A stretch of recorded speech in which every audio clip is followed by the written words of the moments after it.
तो ये जो 23 मार्च है, 23 मार्च को गुरु महाराज की रिहाई हुई थी जेल से। तो गुरु महाराज का ये जो 23 मार्च की रिहाई का दिन है, उसी समय से प्रेमी इसको मुक्ति दिवस के अवसर के रूप में, त्योहार के रूप में मनाते हैं। तो सुबह उठते हैं 6 से 8 के बीच में, घरों पर सब लोग झंडा लगा देते हैं। फिर उसके बाद दोपहर तक यानी समझो व्रत रखते हैं, ध्यान भजन करते हैं, आप फिर समझो सत्संग करते हैं। 8 दिन तक बहुत से लोग यानी समझो कि इसको मनाते हैं। आप ये समझो 30 मार्च को फिर झंडा उतार लेते हैं, समापन करते हैं। कुछ लोग अपने घरों में ही सत्संग कर लेते हैं, कुछ इकट्ठा होकर के जिला स्तर, प्रांत स्तर, गांव स्तर का करते हैं। तो ये आपको विस्तार में जो नए लोग हो, पुराने लोग आपको बताएंगे। आप भी शरीक हो जाओ, उसमें कोई दिक्कत नहीं है। आप भी यानी समझो जो ये अभियान चलेगा 23 मार्च से 30 मार्च तक का प्रचार का, उसमें शरीक हो जाओ। नए लोग भी उसमें शरीक हो जाओ, अभियान चलाओ। प्रचार का जो आपका चल रहा है, जय गुरुदेव नाम की ध्वनि बताओ, जय गुरुदेव नाम का महत्व बताओ, जय गुरुदेव नाम जहां जिस स्तर से हो सकता है, जिस प्रांत में, जिस देश में ज्यादा से ज्यादा लोगों तक जय गुरुदेव नाम को पहुंचाओ। जय गुरुदेव नाम से क्या फायदा होगा, इसको आप पहुंचाओ। शाकाहारी के बारे में बताओ, लोगों को शाकाहारी बनाओ। नशे के बारे में बताओ कि नशा लोग छोड़ दें, तेज नशा छोड़ दें।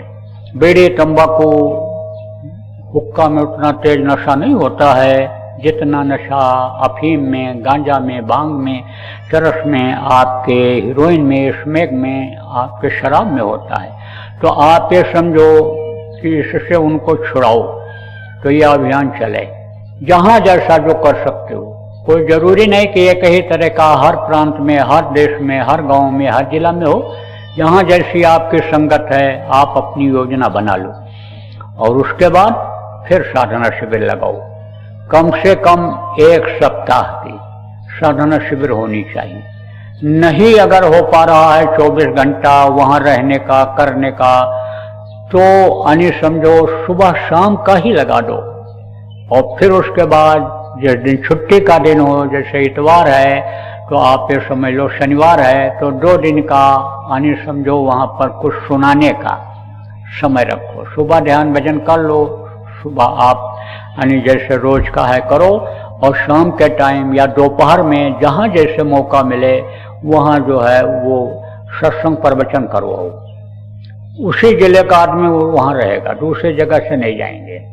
उसी जिले के लोगों को जो सुना लेते हैं, समझा लेते हैं, उन्हीं को बुला लो और वो को सुना देंगे। तो लोगों को सुनने को मिल जाएगा।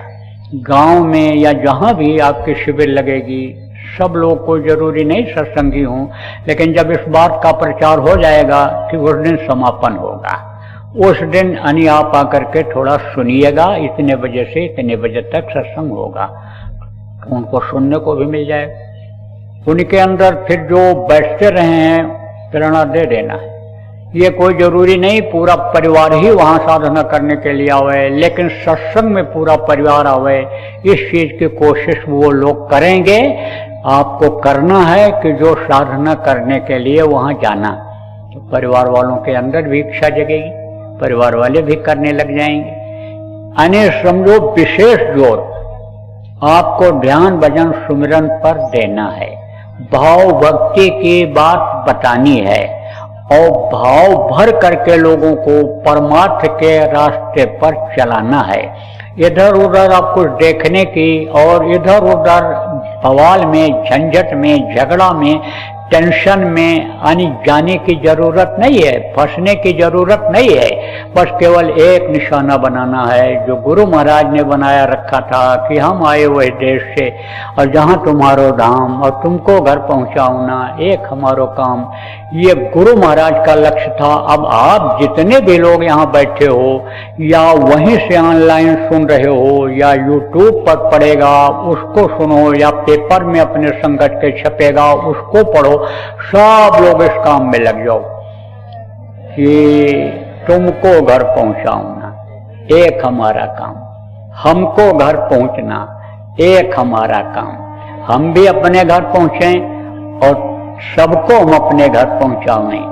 एक निशाना, एक लक्ष्य, एक उद्देश्य प्रेमियों, ये अब बनाओ, ये अभियान एक चलाओ।